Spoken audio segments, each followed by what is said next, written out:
Thank you. Hello, everyone.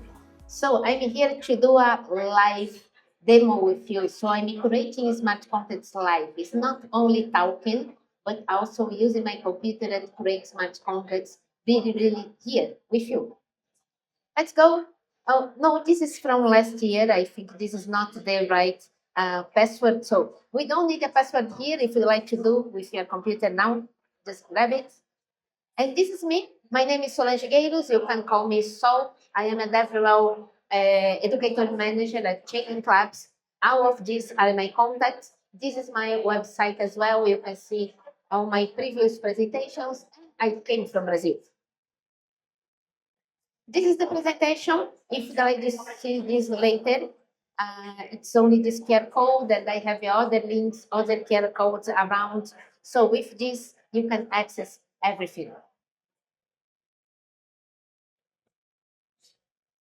So I know that we are around ETHDenver, a big, amazing hackathon. So we must talk about our prices as well. If you are in the hackathon, if you are a hacker, and if you are using Chainlink, this is our bounties. We have 3,000 for the best 3 projects using CCIP, or 2,000 for the best 3 projects that using the other Chainlink service. So use both, and you can win 5,000.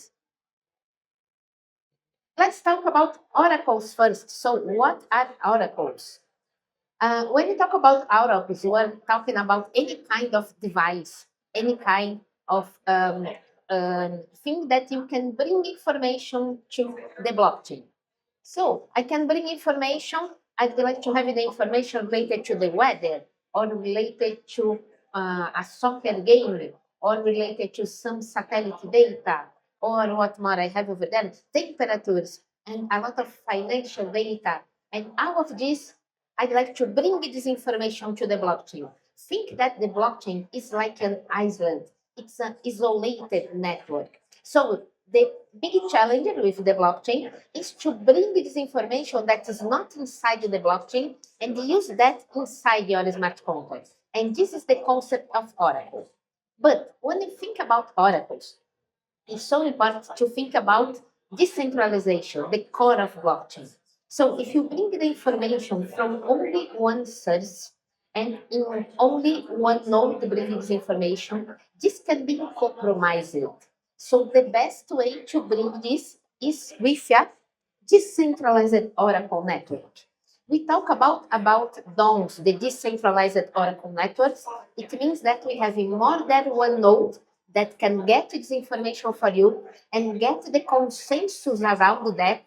And then you save this information inside the smart contract and use in your decentralized application. What kind of oracles you can have it, and what kind of oracles Chainlink has for you. We have the data feeds. These are the codes, like I'd like to know the price of it in USD, or the price of Bitcoin, or anyway, the price of Bitcoin in it, or wherever. Any price I can bring for you to your smart contract using the Chainlink data feeds or the data streams. Both have the same purpose in different ways that we are getting the information. Also here, in a few minutes, I'm doing a live demonstration related to CCIP because we have too many blockchains around the world.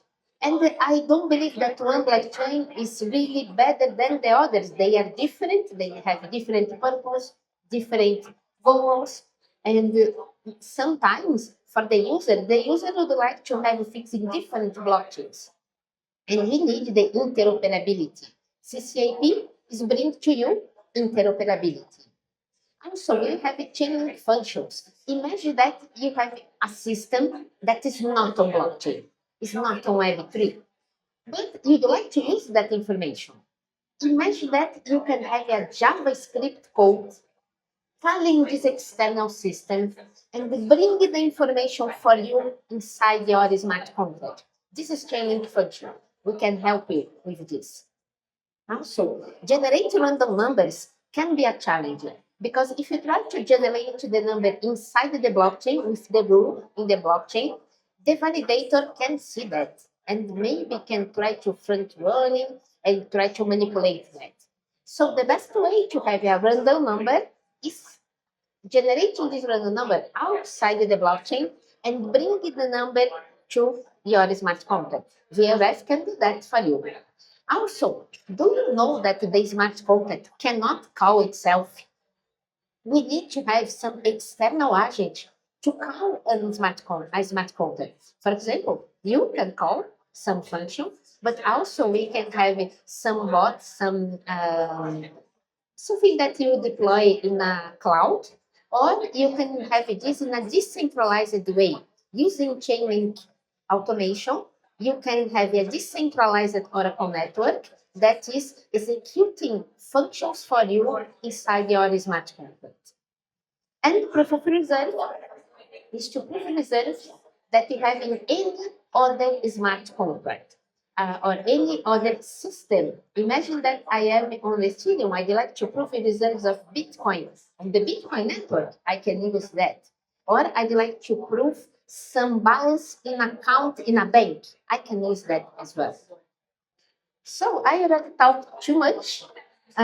Before going to the hands-on part, Chainlink is not a blockchain. Chainlink is a set of services deployed in different blockchains. Okay, let's go to the hands-on part. I'm doing my transaction first, and then I'll explain more about what I'm doing with you.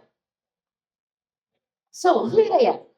I am using Remix. This is an environment where I can create smart contracts online.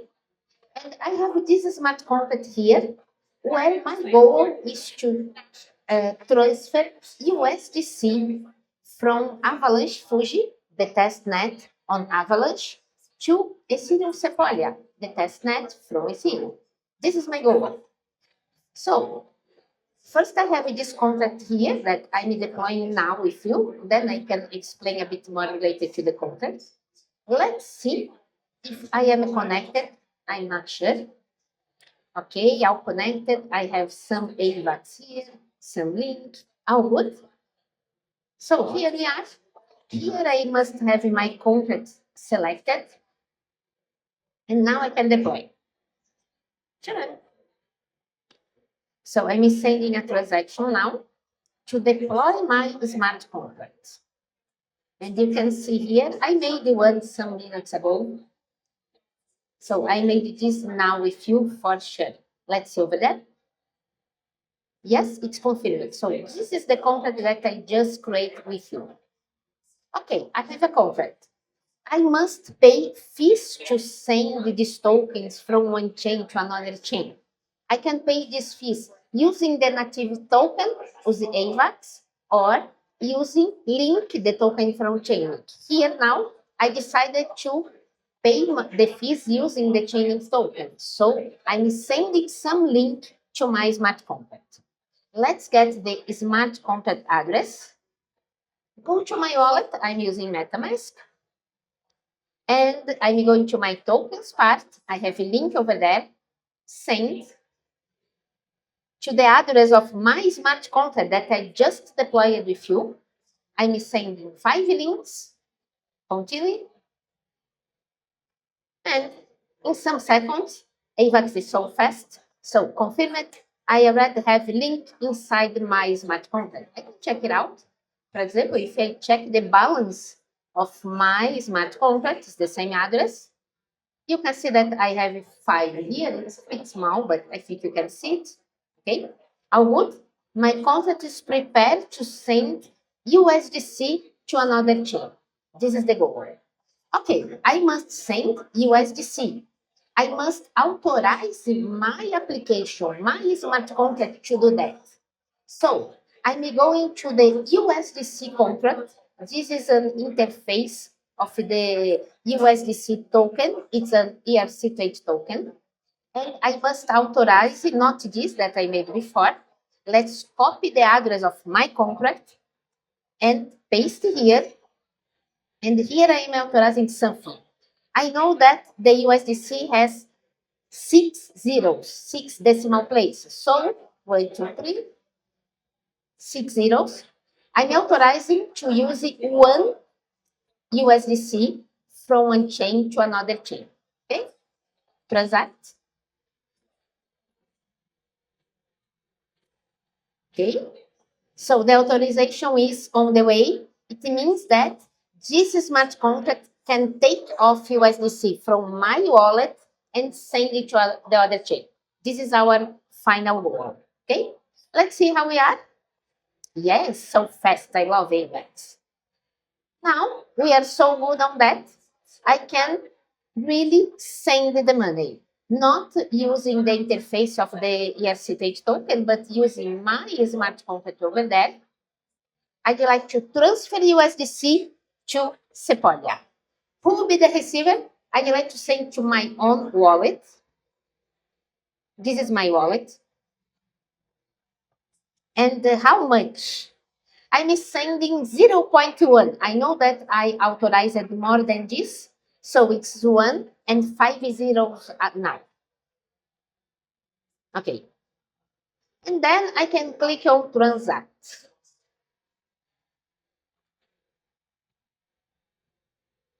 So when this transaction is confirmed so fast, I'd like to monitoring this. How is this going to the other chain? So let's go to the CCIP Explorer. This is the other one that I made a few minutes before when I arrived. This is the transaction now. And we have the search finalized. We have some steps until this is done. Meanwhile, let's do something here. I'm going to Sepolia now. It's here on Sepolia. Only to see, I should have 0.1 from the transaction that I made like a few minutes before. Yes, you can see here that I have 0.1. When this is finished, I will have 0.2. Okay, this is my balance. Let's come back to the presentation and explain a lot of things for you. Everything that I told you before, all these Chainlink services, you can learn how to use it in our developer portal. This is the link. You already have the presentation. Let's understand more what I made and why I made it before, because I prefer to have this done and the process is running. And now I can explain this for you so easily. So here we are. This is me, can be you, the end user. I just create a decentralized application and is my smart contract with a message. My message now is to send tokens, and I'm sending this to another blockchain. So this is my destination chain, UB Ethereum Sequoia. All of this is communicating with a smart contract in the Cersei blockchain. That's the router. So the router manages all the messages. Then we must have a part that's off-chain because it's sending to another blockchain. This is the CCIP part. I can send data, messages, or token. Now we are sending tokens. In the destination blockchain, we have another router that is take care of the message that are receiving. And if it's a message, it's going to a smart contract over there. But when it's a token, like I'm doing a token now, so I can go directly to my wallet. Okay? Let's go with more details on that. So what I can do using Chainlink CCIP, token transfers, I'm doing this now, it's on the way. Any message can be hello Avalanche, but can be some call in a smart contract that already exists in the other blockchain. Even to create a smart contract in other chain, I could do that as well. I'm on Avalanche and I'd like to create something in any place. I can do that. But imagine that you can combine this. You can send tokens and instructions what would you like to do with that token when arrived in the other blockchain. And think about the users. It's so important to the user that the user, it's so hard to understand too many blockchains.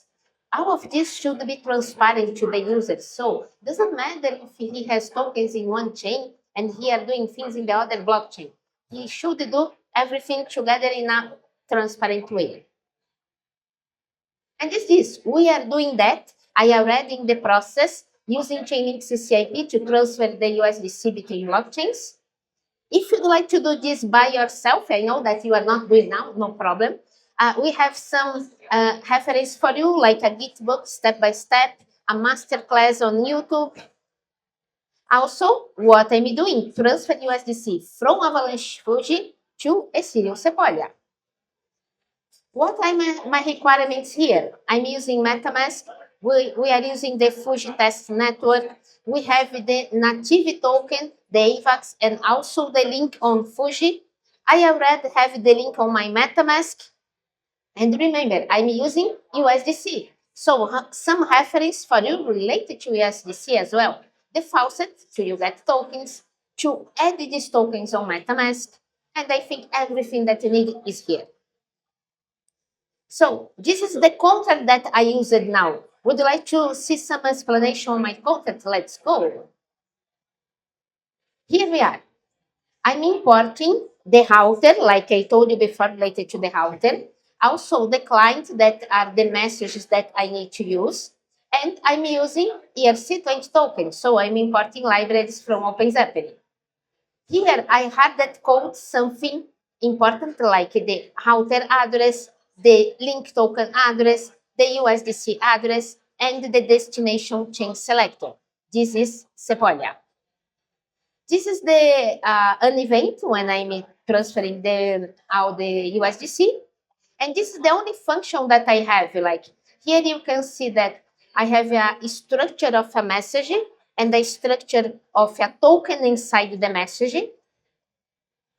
Also, who is calculating the fees? I must pay fees, but I'm paying the fees only in the Cersei blockchain, and the router is calculating these fees for you in the destination blockchain.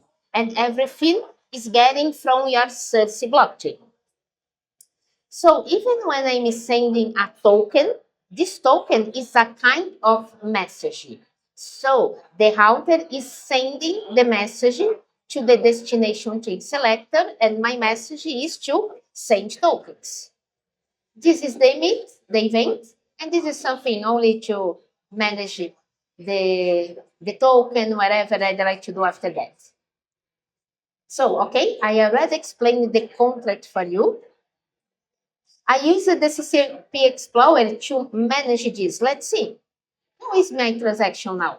Success! 6 minutes ago. Oh, yes, I talked too much. I know that. Okay. It was a lot of time for you to see that it was from Avalanche Fuji to Ethereum Sequoia. Now this is the UTC, but it was on 37. We are on 43. This is nice. And you can see here that I transferred 0.1 USDC. Let's see my wallet now. This is my wallet. Remember that I am where I am. I am on Sequoia. Yes, I'd like to see the token now on Sequoia. I see the Sequoia. And here we are. Remember that I showed you before that I had 0.1 and now I have 0.2. So the token came to my wallet in the other blockchain. And this, let's finish this now. Before we finish, let's wrap up and do a real explanation related to the workflow. So here we are, the user interacting with the contract that I just deployed with you. And this interact with the router depends of the token. Can be a burn and mint, burning one blockchain and minting the other one. I know that for USDC it's on this way, but could be a locking one blockchain and unlocking the blockchain, like if it's a native token as well. But out of that, there is a token pool that is managing the token. Then we are going to the off-chain part. And it is not only one blockchain or one network. We are talking about 3 decentralized networks. One decentralized network to commit the transaction. Then we have the risk management network to be sure that your transaction is not wrong. Are the same values? Is this transaction in the destination, but we don't have the source? Is everything good? So we have a separated network with the concept of segregation segregation roles to be sure that this cannot be compromised.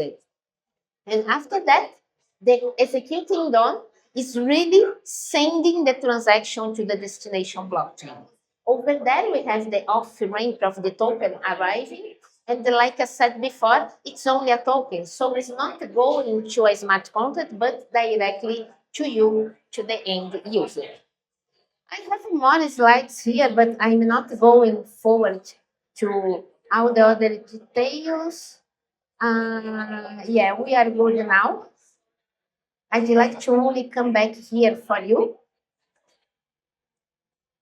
This is the presentation. If you'd like to see all the references that I have over there, all the links, this is the most important code for you as well.